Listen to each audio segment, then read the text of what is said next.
Gideon, what would you say to the federal coalition has to show for its decade in power?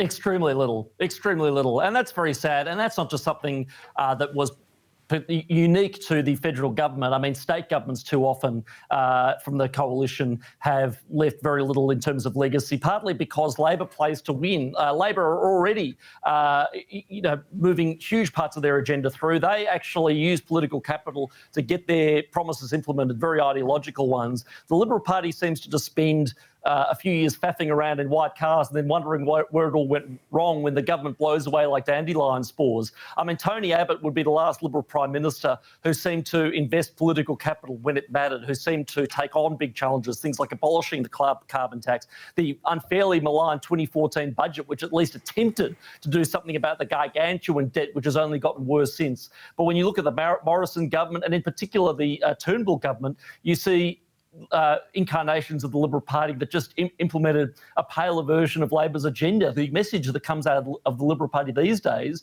seems to be, well, we'll do all the things Labor wants us to do, but we'll do a less extreme version and we'll be better managers.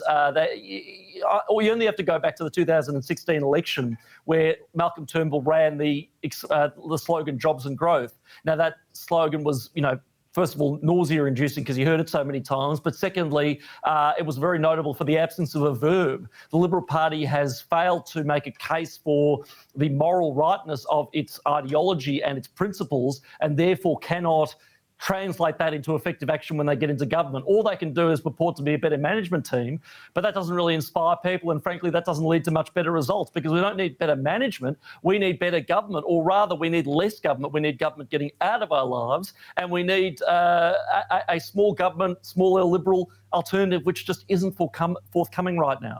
Well, that's exactly right. I mean, it's no coincidence that at the same time, the coalition parties seems to abandon those principles you just mentioned of. And I'd add to that free speech, small government you mentioned, but free speech and individual liberty.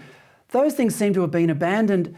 I can't paint the whole party with the one brush here, because there are exceptions. But generally, that inability to achieve anything in office coincided with these principles being discarded. Wouldn't you agree? I would absolutely agree. And you only have to look to Corona to see how badly the Liberal Party fell from grace. I mean, look at the Morrison government's track record during Corona. It was galling last week to see Scott Morrison saying, well, we've come out through the pandemic well. For one thing, no, we haven't. If you look at actually the outbreak until now, we haven't actually saved any lives in terms of excess deaths and so on. That we just kicked the can down the road and delayed the inevitable.